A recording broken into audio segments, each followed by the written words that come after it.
Donc j'accueille en premier lieu Olivier. Olivier est professeur agrégé en musique et il forme les futurs professeurs de musique à l'Université de Tours, tout en développant des pratiques musicales collaboratives, dont la Frog Touch, qu'il va vous présenter. Son développement s'inscrit dans une démarche en neuropédagogie, notamment musicale, afin d'étayer de nombreux apprentissages. La Frog Touch permet à tous de jouer par un simple contact entre les musiciens, en connectant les corps et les esprits. Bonjour à tous, merci d'abord Mathilde, merci à toute l'équipe de la Philharmonie pour cette invitation. C'est un grand plaisir, un grand honneur de partager toutes ces expériences avec beaucoup de personnes. Je vais vous proposer une expérience sensorielle collective dans laquelle les apprentis musiciens, on verra, des enfants, des adolescents, publics empêchés ou non, ces apprentis musiciens déclenchent des notes et des accords avec de la peau. Je vous montre ce que ça donne.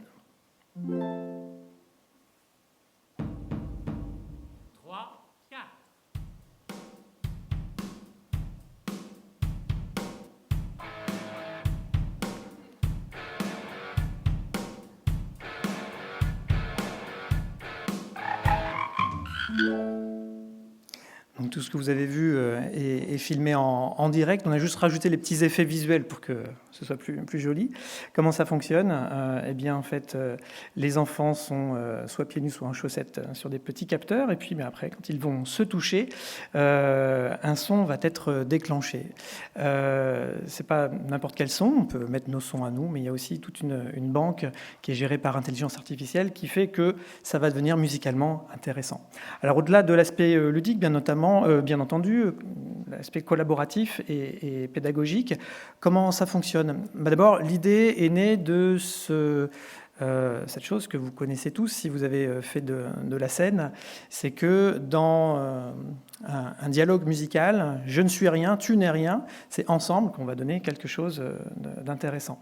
Et cette rencontre avec l'autre, nous on la vit en tant que musicien sur scène à chaque fois, on n'a pas besoin de se parler, pas besoin de se connaître, pas besoin d'utiliser des mots, voilà, une espèce de chose, une synergie qui se fait entre nous, et on sait quand est-ce qu'on va jouer.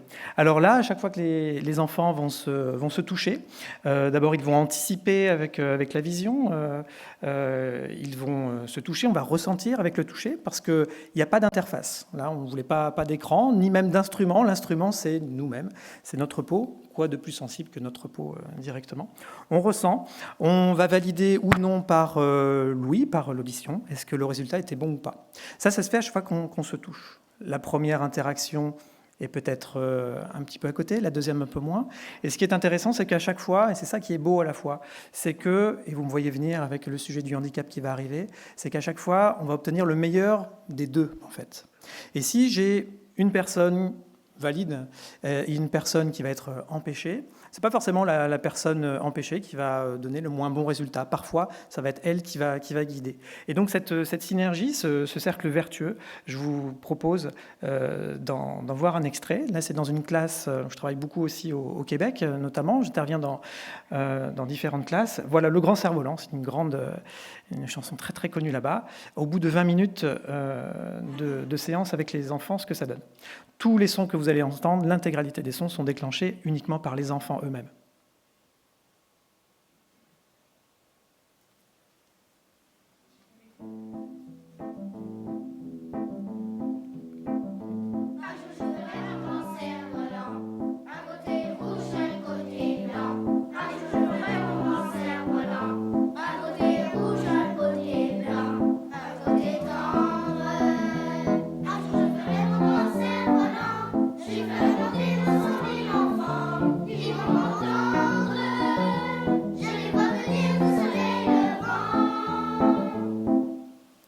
Ces gestes qui paraissent faciles, en fait, ils ont dû co-construire justement cet apprentissage ensemble par des événements successifs de petits échecs, mais des échecs ludiques. Ce que vous voyez à l'écran, c'est ce qu'on pourrait appeler une partition simplifiée. Vous voyez des correspondances avec des couleurs. Chaque station, chaque pad sur lesquels ils sont assis sont représentés par des couleurs. Et là, on avait fait un travail avec l'enseignante sur le texte. Pour ceux qui sont musiciens, vous avez repéré peut-être différents types d'accords. On ne leur a pas parlé comme ça, mais différentes valeurs d'accords, des accords suspensifs, des accords conclusifs, des accords aussi plutôt avec des couleurs qui variaient. En fait, chaque enfant va incarner une couleur d'accord. C'était le sujet de cet apprentissage.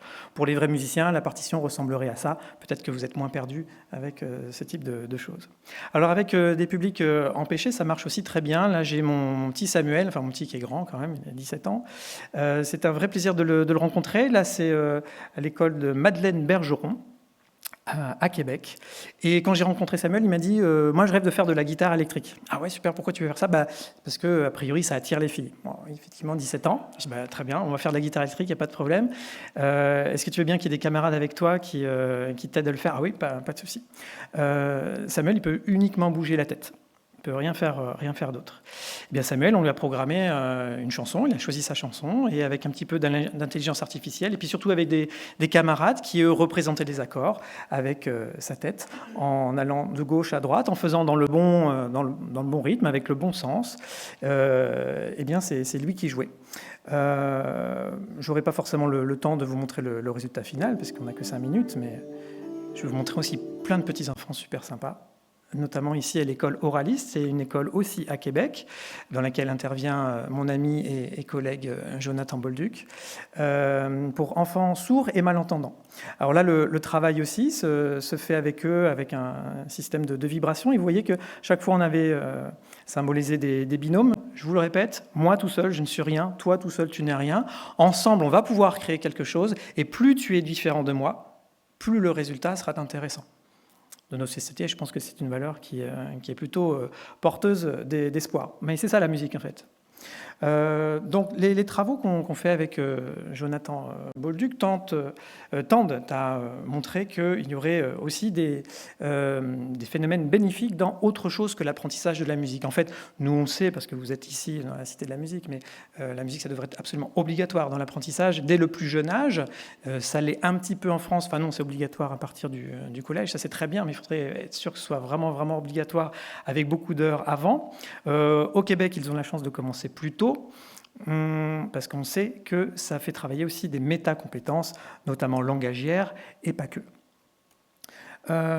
Ce spectacle a été aussi donné à Québec avec tous les enfants de cette école, qui sont tous en public empêché, avec des résultats absolument sublimes. Regardez comme ils sont beaux.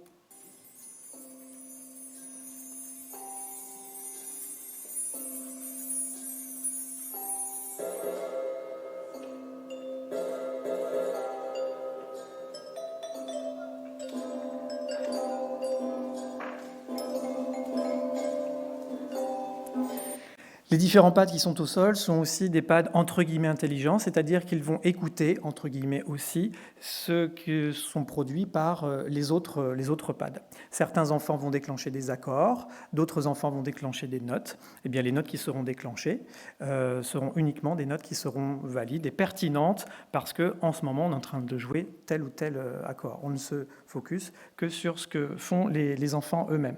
Pour terminer, je vous propose un très très court petite expérience. Là, on va se téléporter du côté de Montréal, dans l'école des Amis du Monde.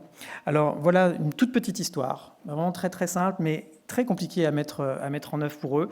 Et ils ont réussi au bout d'un quart d'heure, avec un très très beau résultat. Voilà l'histoire qu'il faut mettre en musique, enfin en tout cas en paysage sonore. C'est l'histoire d'un moustique, un maringouin là-bas, mais pour nous un moustique. Ce vilain moustique entre dans la chambre d'un petit garçon. Le petit garçon essaye de l'écraser, sans succès. Heureusement, sa grande sœur arrive et l'écrase avec un gros coup de poing. Le petit garçon, il a une tendance à ne pas pouvoir se contrôler. Vous savez comment ça s'appelle. Et ce petit garçon, pour lui, c'est très, très, très intense pour lui de se concentrer. Et lui, on lui demande, tu es le petit garçon, tu ne dois essayer d'écraser le moustique que 3 fois. C'est très, très, très compliqué pour lui de le faire. Mais il va le faire grâce aussi à ses camarades qui sont tous représentés par un rôle. Vous voyez le petit moustique, la petite fille qui est sur la gauche, l'autre petite fille qui symbolise le vol. Quand ces deux-là se touchent, on entend le vol du moustique. Le petit garçon, quand il va toucher le moustique, on va entendre les claps. D'accord ? On espère qu'il va en faire que 3. Et puis, la petite fille qui est à droite, quand elle va toucher le moustique, on va entendre le coup de poing, ce qui va stopper net la vie du moustique et le son qui va avec le vol du moustique.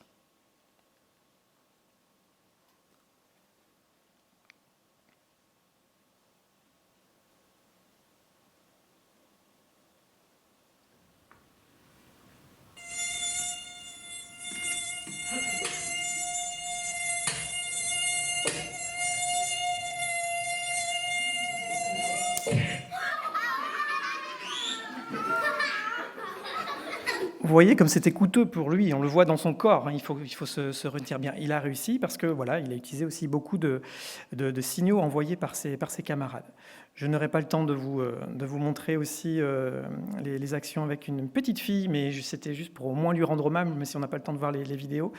Petite fille, Axel, donc là on est plutôt à Marseille, donc elle avait 12 mois à l'époque, elle est plus grande maintenant, et elle est toujours bien sûr atteinte de myopathie, et là l'idée c'était de jouer sur l'affect avec sa grande sœur, et en fait de pouvoir faire en sorte que le contact corporel, le véritable contact avec sa grande sœur, l'incite à la toucher, et en tout cas l'incite à bouger les membres qui pour elle sont très très très coûteux à bouger, notamment toute sa partie gauche. Eh bien, je vous inviterai peut-être à le voir, je vous donnerai peut-être des liens vers ces vidéos, parce que ça vaut le coup, c'est très, très agréable à voir. Les efforts de ce petit bébé qui sont coûteux mais en tout cas pertinents et qui amènent de bons résultats. Et là c'est avec le son que tout ça est mené. Donc ça c'était aussi pour rendre hommage à l'association Musadis avec qui on travaille. Je pense que mon temps est écoulé, j'imagine. Donc si vous avez envie juste d'imaginer ce que ça pourrait être. Pédagogiquement, voilà, une aide à la thérapie aussi, et en musicien. Mais en tout cas, d'imaginer que ce chemin collectif, que ce soit pour la musique, que ce soit avec l'Afro-Touch ou ailleurs, il faut vraiment avoir en tête que chacun apporte le meilleur de lui-même. Et qu'on soit empêché ou non, on a forcément une pierre à apporter à notre édifice. Alors, l'Afro-Touch, on l'a voulu efficace, on a l'impression que ça fonctionne bien. En tout cas, pédagogiquement, c'est efficace. Musicalement, c'est beau. Et puis en termes de valeur, dans une société qui est minée par l'individualisme, je pense que c'est essentiel. Merci de votre attention.